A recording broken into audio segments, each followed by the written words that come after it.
Aujourd'hui, nous sommes le mercredi 4 mai et je me dois d'intervenir sur la mort d'Oussama Ben Laden.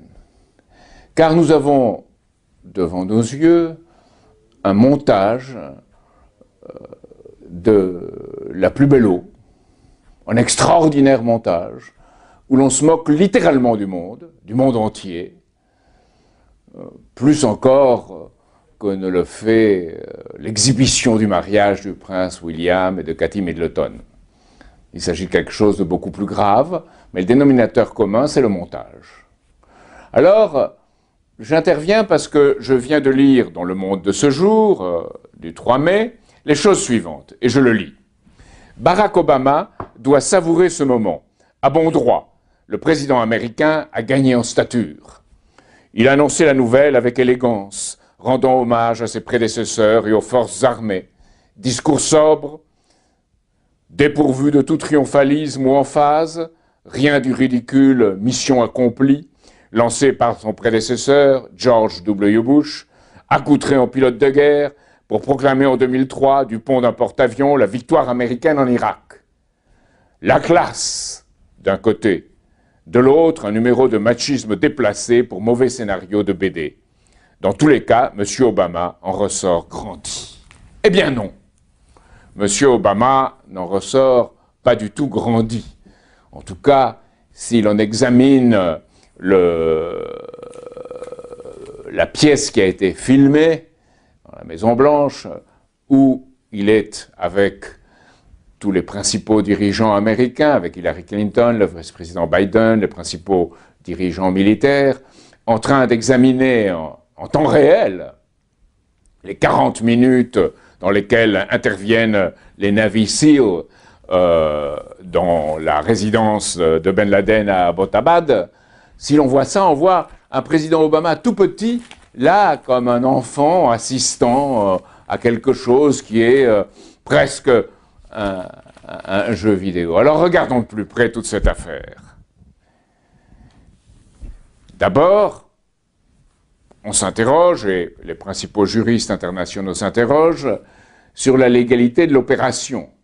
Il aurait été souhaitable que Ben Laden soit amené devant un tribunal comme celui de Nuremberg, qui a condamné à mort les nazis et qui les a fait pendre, pour que la vérité ressorte. Or, il s'est agi, selon les uns, d'une exécution sommaire, et justice est faite, nous disent Barack Obama et Nicolas Sarkozy, mais tout de même, la justice, ce n'est pas la loi du talion en tant que telle, c'est un tribunal qui juge et condamne, et dans ce cas-là, il devait condamner, y compris dans un cas, on pouvait envisager même la peine de mort, mais Ben Laden aurait parlé, Ben Laden aurait dit peut-être des choses qui gêneraient, d'où on a ce que certains qualifient d'une exécution sommaire, et d'autres encore, je lis, un acte de guerre qui pose un problème de souveraineté.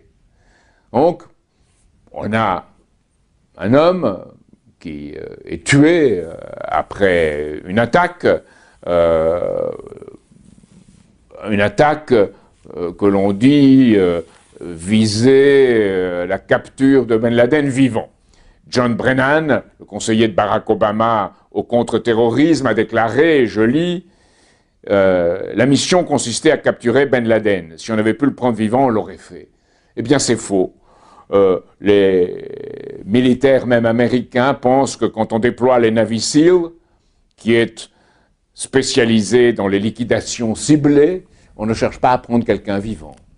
Donc, Ben Laden est tué et son corps est jeté dans l'océan pour qu'il disparaisse dans le golfe Persique, dit-on. Tout cela sans le montage, sans le storytelling, l'histoire qu'on nous raconte. Et le premier lecteur de Sherlock Holmes, celui qu'Arsène Lupin appelait Sherlock Holmes, le premier lecteur de Sherlock Holmes, sait que faire disparaître un corps est la meilleure manière de cacher les preuves. C'est le b.a.-ba des enquêtes criminelles. Donc, nous avons là quelque chose d'absolument étonnant. Et en plus, on nous dit que c'est selon le rituel musulman, sur lequel on enterre les morts, on ne les jette pas dans la mer, que l'on a procédé, enfin, c'est à la fois un mélange de cynisme, de manière infantile de procéder, et où l'on se moque complètement du monde en jouant sur l'émotionnel et en perdant raison. Et si je parle aujourd'hui, c'est pour ramener les choses au niveau de la raison, sans passion déplacée, sans violence, mais simplement pour cadrer ce qui s'est passé. Alors, si l'on regarde d'un peu plus près, un crime qui rapporte doit masquer quelque chose. Et revenons au 11 septembre. Revenons à ce qui s'est passé le 11 septembre 2001. Ce que l'on sait maintenant, c'est un certain nombre de choses. C'est que la famille Bush était très proche de la famille Ben Laden, qui a pu partir des États-Unis alors qu'aucun autre vol n'était autorisé au moment du 11 septembre, jour après.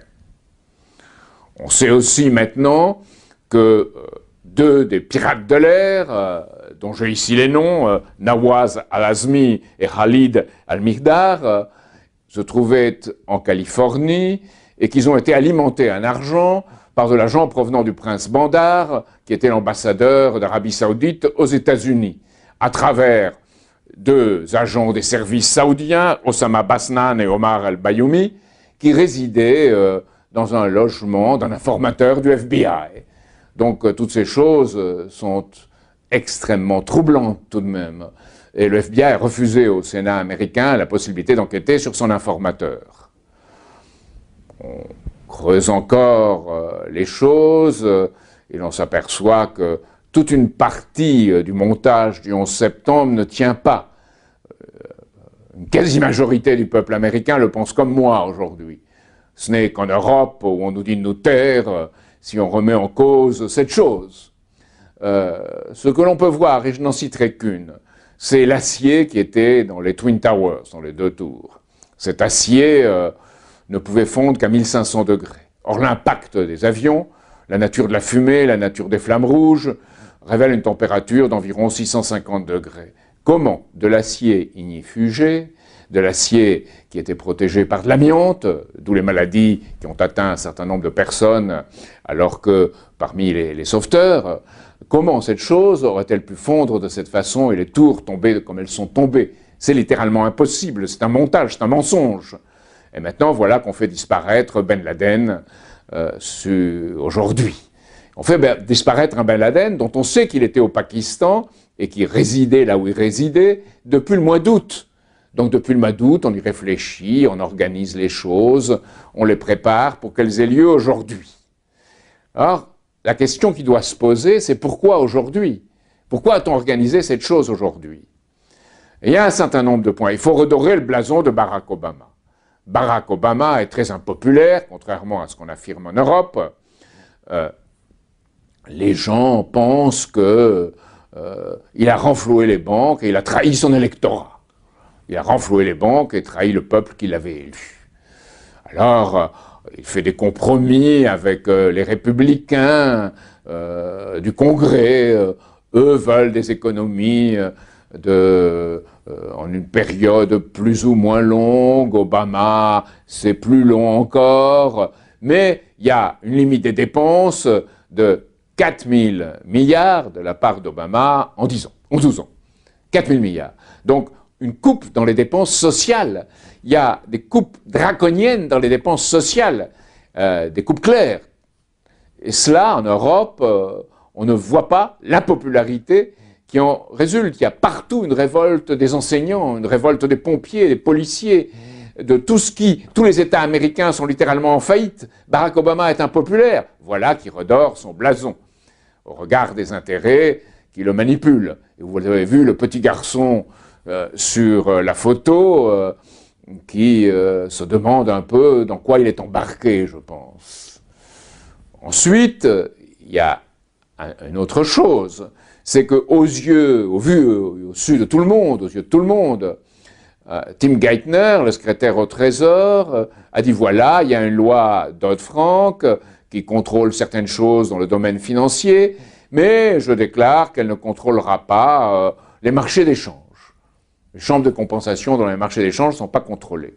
Or, il est intéressant de constater que ces chambres de compensation sur le marché d'échange, c'est ce qui est que le marché d'échange dans l'ensemble, c'est 4 000 milliards de dollars par jour, 20 000 milliards, 5 jours ouvrables, par semaine. C'est-à-dire qu'on atteint en exactement 15 jours à peu près le produit intérieur brut du monde entier. Et cela peut se faire tranquillement. 37% de ces opérations se font à Londres, autour de la City. Alors, qu'en conclure, on dira encore une fois, voilà que Jacques Cheminade met en cause les intérêts de l'Empire britannique. Eh bien oui, c'est une mesure prise par l'administration Obama qui favorise les opérations financières qui se font à la City. Cela, personne ne peut le nier. Mais il y a l'Europe aussi. Voilà que, pour diriger la Banque Centrale Européenne, on nous propose M. Mario Draghi. M. Mario Draghi, qui a été le vice-président de Goldman Sachs International à Londres, et qui, bien qu'il le nie, s'est occupé du trucage des comptes de la Grèce lorsque la Grèce est rentrée dans l'Union européenne. Ce monsieur Draghi, qui s'est également occupé de mettre l'Italie sous le contrôle d'intérêts financiers avec la complicité de différents hommes politiques italiens. Il était à une fameuse réunion sur le yacht Britannia, et c'était lui qui était l'Italien chargé d'organiser les choses. Alors voilà que cet homme, maintenant défendu par le gouvernement français et par le gouvernement allemand, est proposé pour diriger la Banque Centrale Européenne. C'est un scandale majeur. Donc on voit ces scandales aux États-Unis, ces scandales en Europe, et tout à coup Ben Laden. Alors, qu'on arrête les lavages de cerveau, qu'on arrête ce lavage de cerveau autour de Ben Laden, qu'on voit, qu'on recule, qu'on voit en arrière, le lavage de cerveau contre le nucléaire avec l'affaire de Fukushima, qui est montée comme contre le nucléaire. Et on aperçoit maintenant que les conseillers scientifiques d'Angela Merkel veulent un monde sans la fission nucléaire, sans la fusion nucléaire, et sans le pétrole, sans le charbon, et même, disent-ils, sans tout ce qui peut relever du CO2. Qu'est-ce qui reste? Il reste le solaire, il reste la géothermie, il reste les éoliennes. Avec ça, on ne peut pas faire un futur pour l'humanité. Et on cherche à imposer ce monde qui est un monde ultra-écologiste, mais écologiste pas au sens de respect de la nature, écologiste au sens d'irrespect de l'homme. Et l'on veut faire passer, et nous en parlerons davantage dans une autre occasion, mais on veut faire passer à l'échelle européenne en juin, on veut faire passer une prise de position dans ce sens, pas seulement pour l'Allemagne, mais pour l'Europe et éventuellement pour le monde.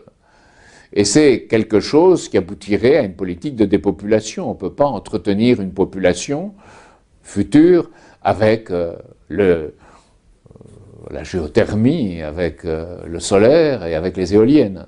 Donc il y a là quelque chose qui est le contrôle par des intérêts financiers de Wall Street et de la City, qu'on peut appeler cet empire britannique, le contrôle à la fois de l'Europe et du monde. Et l'affaire Ben Laden le montre, puisque dans l'affaire Ben Laden, le fonds dont le prince Bandar, qui était encore une fois, je vous le rappelle, l'ambassadeur d'Arabie Saoudite aux États-Unis, le prince Bandar avait ses fonds de l'opération Al-Yamama, qui était une opération de vente d'armes britanniques, de BAE Systems, contre du pétrole, et que des sommes ont été détournées pour financer les services de renseignement.